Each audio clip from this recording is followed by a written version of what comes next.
All right, Genevieve Cortese plays an outsider in the high-stakes world of horse racing on Wildfire, but her newfound fame and an old flame could stand in the way of her achieving her all-time goal of becoming a horse jockey. Well, I heard back from the people at Atomic.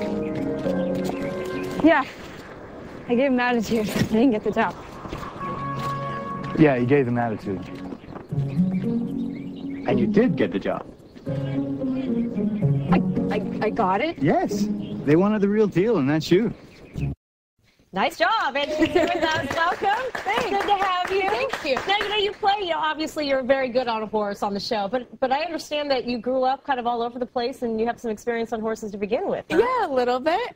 Here and there. Like, is your mom a really good horseback rider? Yeah, my mom's a great rider. I learned from my mom and grew up with horses when in the Bay Area until I was about 13, and we moved away because my mom wanted more of like a rustic lifestyle, horse lifestyle. So we moved out to Montana for a while. Wow, that must have been. Are you a horse whisperer? Not really.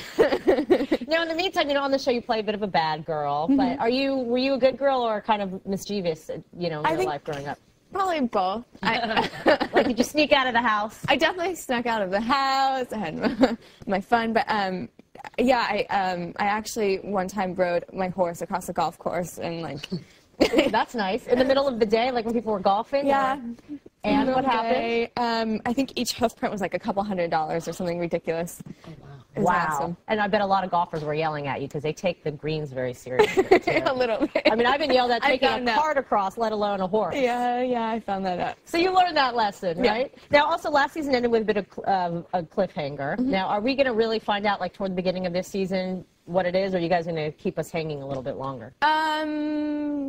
Well, no, I think you'll find out pretty soon what happens. I mean, I think the biggest thing is what's going to happen with the relationship between me and Junior, and how that's going to play out. And there is new love interest coming in, and how that's going to play out with Junior, and how serious is it going to get? God, it's got to be rough to have all these guys, falling at your feet and getting paid no less. So which one do you think, which would you choose? Because Junior's more like the playboy, wealthy guy, and then the other guy's going to be, not so, more of a stable kind of nice guy, right? Yeah.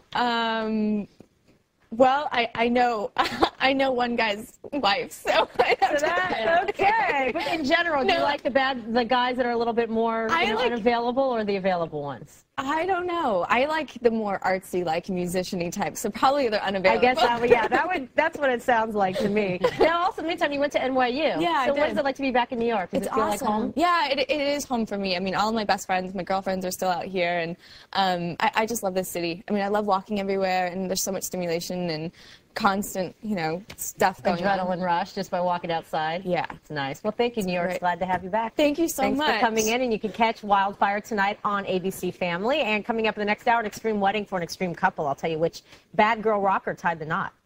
You're such a pretty girl, and I'm admiring her hair. I'm loving your hair. Great hair. All right.